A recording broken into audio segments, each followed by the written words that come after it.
Hello, guys. We are getting into Proverbs today. So here's the intro. According to the prologue, chapter 1, verse 1 to 7, Proverbs was written to give prudence to the simple, knowledge and discretion to the young, chapter 1, verse 4, and to make the wise wiser, chapter 1, verse 5. Acquiring wisdom and knowing how to avoid the pitfalls of folly will lead to health and success. Although Proverbs is a practical book dealing with the art of living, it bases wisdom solidly on the fear of the Lord. Chapter 1, verse 7. Here you will find wisdom that works and insights that will not wear out. Proverbs. Prologue. Purpose and theme.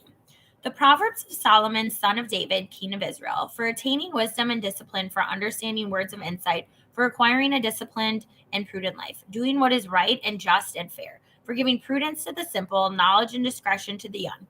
Let the wise listen and add to their learning, and let the discerning get guidance, for understanding proverbs and parables, the sayings and riddles of the wise. The fear of the Lord is the beginning of knowledge, but fools despise wisdom and discipline.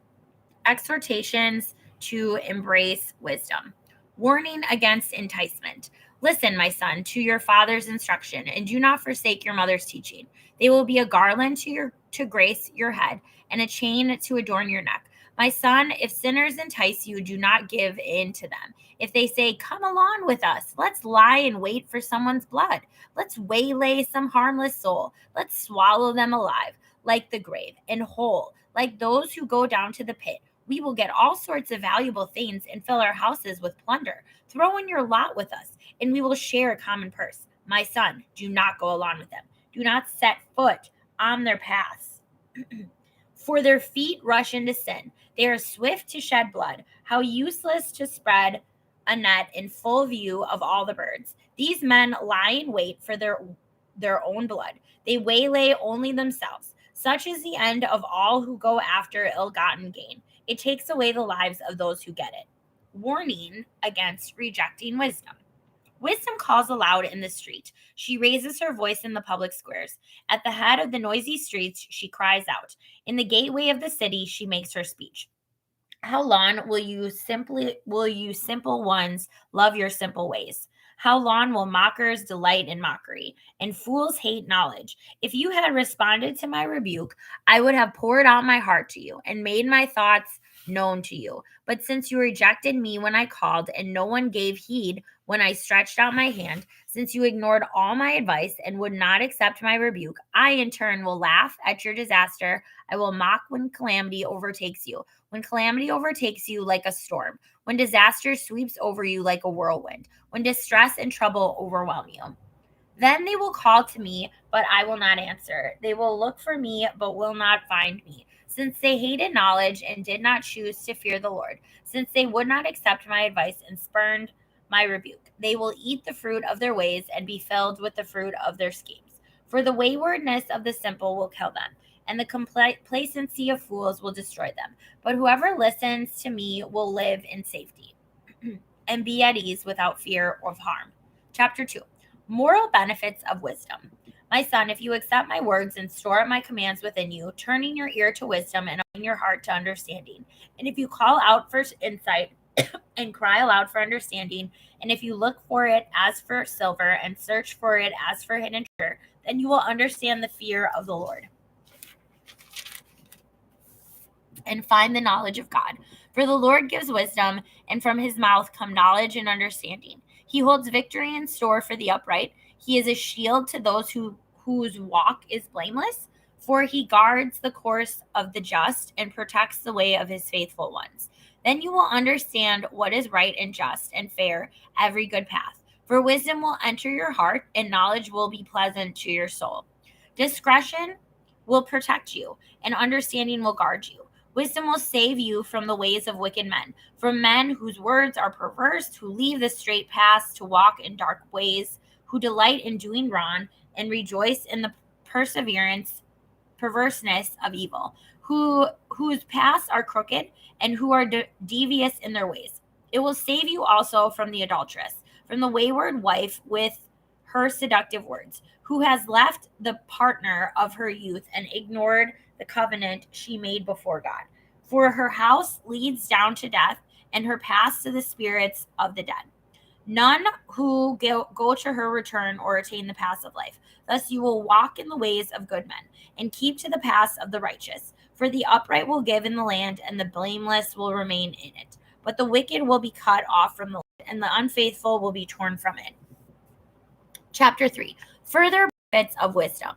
My son, do not forget my teaching, but keep my commands in your heart, for they will prolong your life many years and bring you prosperity. Let love and faithfulness never leave you. Bind them around your neck, write them on the tablet of your heart. Then you will win favor and a good name in the sight of the God and man. Trust in the Lord with all your heart and lean not on your own understanding. In all your ways acknowledge him, and he will make your path straight. Do not be wise in your own eyes. Fear the Lord and shun evil. This will bring health to your body and nourishment to your bones.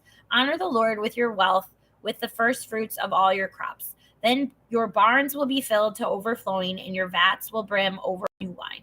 My son, do not despise the Lord's discipline, and do not resent his rebuke, because the Lord disciplines those he loves. As a father, the son he delights in. Blessed is the man who finds wisdom, the man who gains understanding, for he is more profitable than silver and yields better returns than gold. She is more precious than rubies. Nothing you desire can compare with her. Long life is in her right hand. In her left hand are riches and honor. Her ways are pleasant ways, and all her paths are peace. She is a tree of life to those who embrace her. Those who lay hold of her will be blessed. By wisdom, the Lord laid the earth's foundations. By understanding, he set the heavens in place. By his knowledge, the deeps were divided, and the clouds let drop the dew. My son, preserve sound judgment and discernment. Do not let them out of your sight. They will be life for you, an ornament to grace your neck. Then you will go on your way in safety, and your foot will not stumble. When you lie down, you will not be afraid. When you lie down, your sleep will be sweet. Have no fear of sudden disaster or of the ruin that overtakes the wicked, for the Lord will be your confidence and keep your foot from being snared. Do not withhold good from those who deserve it. When it is in your power to act, do not say to your neighbor, "Come back later, I'll give it tomorrow." When you now have it with you, do not plot harm against your neighbor who lives trustfully near you. Do not accuse a man of no reason when he has done you no harm. Do not envy a violent man or choose any of his ways, for the Lord detests a perverse man, but takes the upright into his confidence. The Lord's curse is on the house of the wicked, but he blesses the home of the righteous. He mocks proud mockers, but gives grace to the humble. The wise inherit honor, but fools he holds up to shame. Okay, so before we do chapter 2, we have a devotion. This is Give Yourself. It's Proverbs chapter 3, verse 27. The author is Bernie Sheehan, and the passage is Proverbs 3, verse 27 to 28.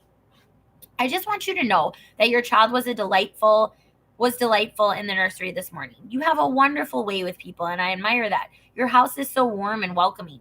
You told that guy the truth on that deal, and I respect you for it. Wouldn't it be great to hear things like that all the time? How many times do you think about saying something encouraging or uplifting to someone else, but you just don't feel comfortable? It's a risk. What if they think you're just trying to butter them up? You could come off sounding insincere, so you keep it to yourself instead. And the encouraging would never get said. Or, oh, maybe you think about it later and have every good intention of writing a note, but you never get it written. Time goes by and you've lost that moment forever. It's not just words, of course. There are times when you might see a situation that could use something, time, money, skills that you possess and could share. It could be as simple as offering to drive an elderly neighbor to the store or washing a friend's car when they're too busy to take care of it. Or it might be a case where you have extra money and know of someone who's struggling financially. What a joy to send an anonymous gift. Think of the times that someone has given you something right when you needed it. An encouraging note or phone call, a helping hand with a project, or a few bucks when you were strapped for cash. It meant a lot to you, didn't it? Don't miss the opportunity to give to someone else. Okay, chapter 4. So we got 2 chapters. I'm just going to read till 5 today. Wisdom is supreme. Listen, my sons, to a father's instruction. Pay attention and gain understanding. I have like an eyelash or something in my eye, guys. Hang on.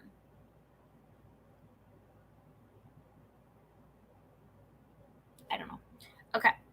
Understanding. I give you to learning, so do not forsake my teaching. When I was a boy in my father's house, still tender and only child, and an only child of my mother, he taught me and said, lay hold of my words with all your heart. Keep my commands and you will live. Get wisdom, get understanding. Do not forget my words or swerve from them. Do not forsake wisdom, and she will protect you. Love her, and she will watch over you. Wisdom is supreme, therefore get wisdom. Though it costs all you have, get understanding. Esteem her, and she will exalt you. Embrace her, and she will honor you. She will set a garland of grace on your head and present you with a crown of splendor. Listen, my son, accept what I say, and the years of your life will be many. I guide you in the way of wisdom and lead you along straight paths. When you walk, your steps will not be hampered. When you run, you will not stumble. Hold on to instruction, do not let it go. Guard it well, for it is your life. Do not set foot on the path of the wicked or walk in the way of evil men. Avoid it, do not travel on it. Turn from it and go on your way. For they cannot sleep till they do evil. They are robbed of slumber till they make someone fall. They eat the bread of wickedness and drink the wine of violence. The path of the righteous is like the first gleam of dawn, shining ever brighter till the full light of day. But the way of the wicked is like deep darkness. They do not know what makes them stumble. My son, pay attention to what I say. Listen closely to my words. Do not let them out of your sight. Keep them with your heart, for they are life to those who find them, and health to a man's whole body. Above all else, guard your heart, for it is the wellspring of life. Put away perversity from your mouth. Keep corrupt talk far from your lips. Let your eyes look straight ahead. Fix your gaze directly before you. Make level paths for your feet and take only ways that are firm. Do not swerve to the right or the left. Keep your foot from evil. Chapter 5. Warning against adultery. My son, pay attention to my wisdom. Listen well to my words of insight, that you may maintain discretion and your lips may preserve knowledge. For the lips of an adulteress drip honey, and her speech is smoother than oil. But in the end, she is bitter as gall, sharp as double-edged sword. Her feet go down to death. Her steps lead straight to the grave. She gives no thought to the way of life. Her paths are crooked, but she knows it not. Now then, my sons, listen to me. Do not turn aside from what I say. Keep to a path far from her. Do not go near the door of her house, lest you give your best strength to others, and your years to one who is cruel. Lest strangers feast on your wealth, and your toil enrich another man's house. At the end of your life you will groan. When your flesh and body are spent, you will say, how I hated discipline, how my heart spurned correction. I would not obey my teachers or listen to my instructors. I have come to the brink of utter ruin in the midst of the whole assembly. Drink water from your own cistern, running water from your own well.